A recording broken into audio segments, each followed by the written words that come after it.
Usai diperiksa selama 12 jam, tersangka pembunuhan berencana Brigadir Yosua, istri Verdi Sambo, Putri Chandrawati Jumat malam dipulangkan karena alasan kesehatan. Putri tidak ditahan dan akan kembali menjalani pemeriksaan konfrontasi dengan tersangka lainnya Rabu 31 Agustus 2022. Untuk pemeriksaan saudari PC pada malam hari ini dihentikan dulu, ya karena sudah larut malam dan mengingat juga menjaga kondisi kesehatan yang bersangkutan. Dan pemeriksaan ini masih akan dilanjutkan.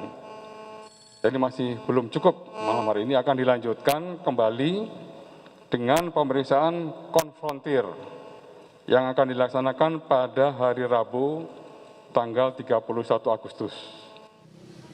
Kuasa hukum keluarga Sambo, Arman Hanis menyatakan, Putri tetap konsisten mengaku sebagai korban kekerasan seksual yang terjadi di Magelang. Ibu PC juga menjelaskan dalam pemeriksaan bahwa beliau adalah korban tindakan asusila atau kekerasan seksual dalam perkara ini. Itu dalam BAP disampaikan seperti itu. Dan keterangan klien kami juga sudah dicatat oleh penyidik dalam BAP tersebut. Sekaligus penjelasan kronologis kejadian yang terjadi di Magelang. Menurut rencana, Polri akan menggelar rekonstruksi kasus pembunuhan berencana Brigadir Yosua Huta Barat di rumah dinas Verdi Sambo, Duren 3, Jakarta Selatan, Selasa 30 Agustus mendatang. Penyidik akan mempertemukan 5 tersangka pembunuhan berencana Yosua dalam rekonstruksi ini. Pada hari Selasa, tanggal 30 Agustus akan dilaksanakan rekonstruksi di TKP Duren 3 dengan menghadirkan seluruh tersangka, ya 5 orang yang sudah ditetapkan sebagai tersangka terkait kasus 340, subsidiar 338, Junto 55 dan 56. Peran istri Verdi Sambo, Putri Chandrawati dalam pembunuhan Brigadir Yosua terungkap dalam rekaman CCTV. Polri menyebut Putri ikut menyusun skenario pembunuhan Brigadir Yosua. Putri berada di lantai 3 rumah pribadi Jalan Saguling saat suaminya Verdi Sambo mengajukan pertanyaan pada Barada Eliezer dan Bribka Riki soal kesanggupannya menembak Yosua. Selanjutnya, Putri mengajak Barada Eliezer, Bribka Riki Rizal, dan Kuat Ma'ruf untuk berangkat ke lokasi pembunuhan di Kompleks Polri Duren 3, Jakarta Selatan. Kemudian Putri bersama Sambo diduga menjanjikan sejumlah uang kepada Eliezer, Riki, dan Kuat Ma'ruf jika perkara selesai dan berjalan sesuai dengan skenario yang dirancang. Putri Chandrawati menjadi tersangka sekaligus saksi kunci yang mengetahui secara pasti tentang konstruksi peristiwa pembunuhan Yosua di rumah dinas Verdi Sambo. Kapolri menjanjikan penuntasan kasus ini secara transparan. Tim Liputan Kompas TV. Tim khusus Polri menjadwalkan rekonstruksi pembunuhan berencana Brigadir Yosua menghadirkan Irjen Verdi Sambo, Putri Chandrawati, dan 3 tersangka lain pekan depan. Apakah kasus pembunuhan Yosua akan terurai secara terang benderang? Kami bahas bersama mantan Hakim Agung Gayus Lumbun, penasihat hukum keluarga Yosua Mansur Febrian, serta Ketua Indonesia Police Watch Sugeng Teguh Santoso. Selamat malam, Bapak-bapak. Malam Mbak Cindy, selamat Terima malam kasih Prof. Gayus sudah bergabung dan bersama Pak kami. Sugeng. Baik, Pak Sugeng sudah bergabung? Baik, Pak Sugeng masih kami coba untuk hubungi. Saya ke Pak Gayus Lumbun terlebih dahulu kalau begitu. Pak Gayus, ini kan ada pasal 340 yang dijeratkan kepada 5 tersangka pembunuhan berencana Brigadir Yosua. Pasal 340, tapi selama ini kita selalu mendengar bahwa motifnya adalah karena emosi, ada tindakan kesusilaan yang terjadi di Magelang. Apakah dengan motif ini akan bisa mempengaruhi hukuman dari pasal 340, yaitu yang maksimalnya adalah hukuman mati, atau justru akan berubah ke pasal 338 misalnya? Ya, ini kan satu kegiatan dari kepolisian dalam hal ini penyidik ya untuk menentukan atau menganalisa mengenai kejadian, keadaan, perbuatan dan yuridisnya. Jadi 4 hal inilah dipakai ukuran. Jadi hari ini semua penegak hukum di bidang penyidikan ini masih melakukan satu proses atau suatu kegiatan yang disebut sebagai kegiatan dalam hukum formil atau hukum acara sampai dengan hari ini. Nah, tentu dalam mengolah tadi berbagai analisis tadi, kejadian, perbuatan, keadaan, dan yuridis, itu nanti akan menghasilkan satu kesimpulan. Kesimpulan itulah yang bisa mengerucut ke sebuah perbuatan yang memenuhi unsur 340, yaitu perencanaan pembunuhan atau 338 dengan sengaja menghilangkan nyawa orang lain. Pak Gayus, jadi seberapa besar kemungkinan Verdi Sambo akan mendapat hukuman maksimal, karena di awal kan sudah dibilang bahwa ini adalah pembunuhan berencana, pasal 340, hukuman maksimalnya hukuman mati. Dengan motif-motif yang kemudian saat ini diungkap, begitu juga dengan keterangan dari Putri Chandrawati ya bersikukuh bahwa ada pelecehan seksual di sana. Apakah akan ada pergeseran hukuman dari hukuman maksimal, kemudian akan ada hukuman seumur hidup? Apakah ada kemungkinan ke sana? Nah, jadi ini kan sekarang ini yang mencuat adalah satu bentuk harapan masyarakat dalam konteks social justice. Ya. Nah, masyarakat masih menginginkan bahwa dengan pemahamannya dari masyarakat ini untuk menyimpulkan ya, sendiri, dan nanti akan berhubungan dengan legal justice, keadilan hukum, dan itu ada di pengadilan. Jadi sekarang yang ramai seperti ini memang sulit diprediksi karena belum ada satu hasil analisis yang jelas dari yang 3 tadi yang saya katakan, keadaan, perbuatan, kejadian. Nah, kemudian setelah itu ketemu nanti dihubungkan dengan hukumnya, maka itu sudah dibayangkan sedikit paling tidak, dan nanti akan dibawa ke pengadilan oleh jaksa, dan di sanalah semua pihak diundang kembali, semua saksi dihadirkan. Dan itu menjadi satu forum yang betul-betul mengerucut pada keadilan yang betul-betul esensial, keadilan yang substantif untuk bisa diberikan kepada seseorang yang ditemukan memang dia melakukan kejahatan setimpal dengan undang-undang yang mengatur. Unsur-unsur apa yang diperlukan untuk bisa memenuhi syarat soal pasal 340, pembunuhan berencana? Apakah motif termasuk di dalamnya? Perbuatan. Jadi analisis tentang perbuatan itu yang paling utama ya. Kejadian dan keadaan itu nanti menyertai. Ini konsep undang-undang hukum pidana terhadap perbuatan kekerasan dan pembunuhan. Jadi yang jelas itu ditambah tentu waktu dan tempat ya, locus delicti dan tempus delicti itu juga penting sehingga ada kunjungan-kunjungan ke tempat-tempat kejadian ya.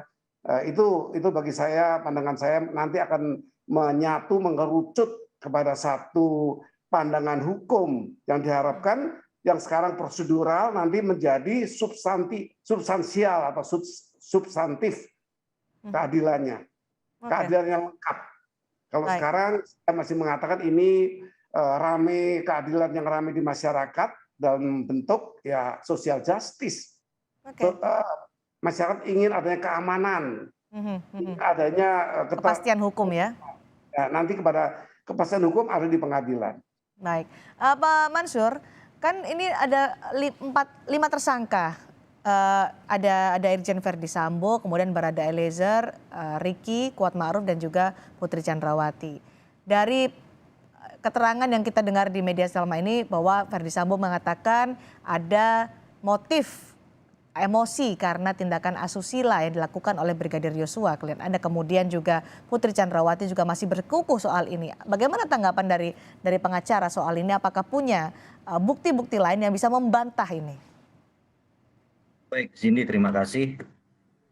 Terkait pengakuan Ibu PZ yang tanggal 26 kemarin mendatangi Barreskrim Polri ya, yang tetap kekeh katanya merangkai sebuah retorika cerita yang selama ini kita sudah ketahui adalah sebuah kebohongan. Itu sudah diakui juga oleh para pihak. Nah, bagaimana kita akan serta-merta percaya dengan hal yang sekarang ini disampaikan, kecuali mungkin nanti sudah bersesuaian antara alat bukti, dalam hal ini mungkin CCTV dan juga keterangan saksi yang lain, ini ada bersesuaian. Bagaimana cara menyambungkan hal tersebut tidak terjadi lagi sebuah kebohongan.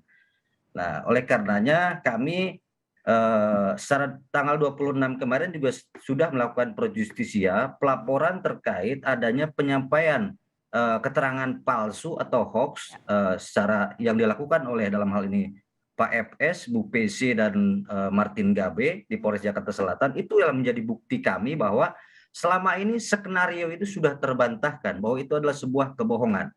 Nah, oleh karenanya kami tim penasihat hukum dan keluarga tentunya menuntut dengan segala hormat supaya penyidik ini betul-betul cermat. Kecermatan seperti hati-hati, apa yang Anda harapkan cermat, untuk bisa hati-hati, membuktikan dan bahwa juga seperti yang teliti. Anda sebutkan itu adalah bohong? Ya, itu sudah, karena saya katakan bohong, tidak ada terjadi pelecehan di Duren 3. Tidak ada tembak Oke. menembak. Itu sudah menjadi fakta dan itu sudah dituangkan Kalau di dalam. disebutkan pelecehannya di Magelang?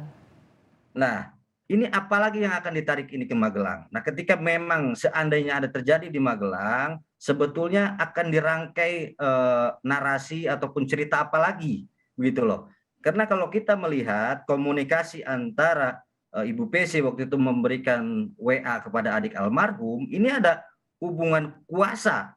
Nah, kalaupun itu terjadi, apakah itu pelecehan atau sesuatu hal yang lain justru? Kalau memang itu terjadi di sana, pertanyaannya adalah kenapa tidak melakukan pro justisia di Magelang begitu? Kenapa harus merangkai kata sedemikian rupa, merangkai cerita yang Oke. melibatkan Jakarta dari begitu mulai ya. Bintara sampai dengan perwira tinggi? Nah, ini ada apa? Baik, Selasa pekan depan kan akan ada rekonstruksi, kemudian ada konfrontasi antara 5 tersangka pembunuhan berencana Brigadir Yosua. Ini kan nanti dicari juga oleh polisi bagaimana motifnya, bagaimana fakta baru yang muncul dari rekonstruksi dan juga konfrontasi. Bagaimana Anda melihatnya soal konfrontasi ke 5 tersangka yang 4 diantaranya mengatakan bahwa itu betul ada pelecehan seksual. Barada Eliezer selama ini belum menyatakan bahwa itu ada pelecehan seksual atau karena ia hanya mengikuti skenario yang dicatatkan oleh Barada Eliezer. Baik, tentunya itu adalah hak daripada penyidik untuk menggali sebuah fakta sebelum dimasukkan ke persidangan. Jangan sampai nanti apa yang sudah disampaikan kepada jaksa penuntut umum ini tidak cermat, tidak jelas, dan tidak lengkap. Itu jangan sampai seperti itu, karena ini berdampak fatal terhadap tuntutan ataupun dakwaan ataupun tuntutan nantinya. Jadi akan diadakannya rekonstruksi. Kami sangat menghormati dan kami mengharapkan itu dilakukan secara terbuka sebagaimana umumnya perkara pidana yang sering terjadi di Indonesia itu secara terbuka, tidak ada yang ditutup-tutupi. Dan rekonstruksi ini kami juga mengharapkan bahwa sudah berdasarkan alat bukti yang lain. Dalam hal ini adalah CCTV yang pernah disambar petir. Kemudian alat bukti yang lainnya adalah chat komunikasi antara para pihak yang ada di dalam situ.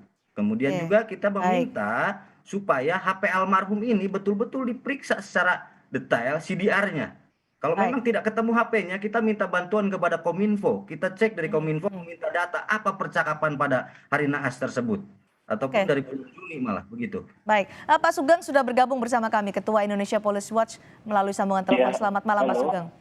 Malam, Mbak Cindy. Baik, Pak Sugeng, ketika nanti akan diadakan rekonstruksi dan juga konfrontasi kepada 5 tersangka pembunuhan berencana Yosua, yang diharapkan adalah konsistensi dari mereka. Menurut Anda bagaimana konsistensi keterangan dari masing-masing tersangka? Kalau kita bicara soal Putri Chandrawati, ia memang bersikukuh bahwa ada pelecehan seksual yang terjadi di Magelang. Tapi ada pendapat juga yang menyatakan mungkin saja keterangan itu bias karena ada unsur tekanan, kemungkinan juga ada unsur ketakutan. Apakah nanti dalam konfrontasi dan juga rekonstruksi bisa menguji pernyataan atau keterangan dari Putri Chandrawati ini menurut Anda, Pak Sugeng?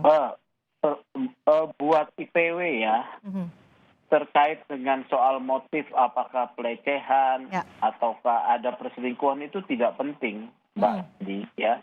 Yang penting adalah pemenuhan unsur pembunuhan berencana, yaitu adanya kehendak ingin membunuh antara niatnya ya membunuh dengan pelaksanaan terjadinya pelaksanaan delik atau perbuatan itu ada jeda waktu yang cukup.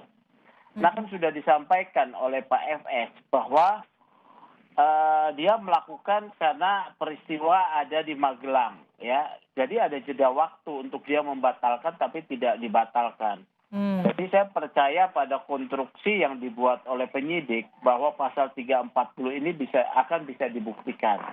Nah terkait kebenaran nanti, mana motif yang mana, bisa saja rekonstruksi itu bisa membuka ya. Ya. Bisa membuka ya rekonstruksi tersebut. Tetapi kalaupun tidak bisa membuka, tidak ada soal ya. Karena menurut Anda unsur 340 atau pembunuhan berencana itu sudah terpenuhi? Sudah terpenuhi ya, karena kemarahan yang muncul akibat peristiwa di Magelang itu ya. Baik. Jadi tidak terlalu penting kita mempersoalkan motifnya. Oke. Ya, soal berbeda pendapat segala macam dalam konfrontasi akan dibuatkan berita acara konfrontasi masing-masing. Baik, Pak Gayus, betul tidak berpengaruh motif ketika nanti diungkap atau tidak, yang karena Pak Sugeng menyatakan sudah memenuhi unsur pembunuhan berencana atau pasal 340. Ya, tentu motif itu juga diperlukan untuk melihat lebih dalam ya. Jadi kalau kita mengatakan motif, tentunya memang tidak termasuk di pasal 184 ayat 1 KUHP, di mana di sana disebut sebagai alat bukti yang sah untuk bisa dikatakan kepada seorang tersangka. Jadi kalau saya melihat ini, kan hari-hari ini masih keterangan-keterangan, seperti keterangan terdakwa itu pada urutan kelima itu ya. Jadi artinya satu urutan yang paling belakang, karena apa? Karena seringkali kan terdakwa berubah-ubah juga keterangannya. Keterangannya tidak selalu konstan. Sehingga hari ini saya yang kedua ini. Nah, jadi berarti ada perubahan, bukan kedua, artinya ada keterangan lain yang tidak sama dengan ini. Jadi bagi saya hal-hal ini masih masuk dalam tataran analisis perbuatan namanya. Nanti baru yuridisnya, tentu yang pertama dikaitkan dengan alat bukti yang sah menurut undang-undang. Itu di pasal 184 ayat 1 itu dan 2. Pak Teguh, bagaimana dengan tadi pernyataan Pak Gayus bahwa selama ini pun keterangan dari Verdi Sambo juga masih berubah-ubah. Mulai dari pertama kemudian ia menyangkal dan kemudian mengakui bahwa ia yang menskenariokan selama ini pembunuhan berencana terhadap Yosua. Masih ada perubahan soal itu? Yang sejauh IPW tahu dari penjelasan Dirtipidum ya, bahwa keterangan Verdi Sambo belum berubah ya terkait ketika kemarahannya muncul karena peristiwa di Magelang. Ya, sampai kemudian pelaksanaan yang menjadi problem kan itu peristiwanya pelecehan atau satu perselingkuhan atau ada satu konsensualitas, yaitu kesepakatan atau kehendak bersama terkait perselingkuhan ya, antara katakanlah Nyonya PC dengan Brigadir Yosua. Ini kan yang menjadi titik krusialnya seperti itu ya. Yang mana itu menjadi penting. Kalau pelecehan sudah bantah, itu sudah terbantahkan. Jadi skenario itu sudah bohong ya. Mungkinkah itu nanti terkuak pada saat rekonstruksi dan juga konfrontasi 5 tersangka ini, Pak Teguh? Belum tentu juga. Oke. Ya, karena itu kan rekonstruksinya kejadiannya yang di Magelang. Ya. Rekonstruksinya di mana nih kalau di Magelang? Oke. Seperti Kuat Ma'ruf katakan ya, bahwa mereka berada di sofa. Seperti apa ya? Nah, itu bisa juga membuka. Karena tapi kan problemnya si korban udah mati ya. Jadi di satu pihak bisa bikin ngomong apa saja. Kita lihat bagaimana perkembangan Selasa pekan depan terkait dengan rekonstruksi dan juga konfrontasi 5 tersangka dan juga lanjutan pemeriksaan Putri Chandrawati di hari Rabu depan. Terima kasih Pak Gayus Lumut, terima kasih Pak Sugeng, terima kasih juga Pak Mansur sudah berbagi bersama kami di Sapa Indonesia Malam.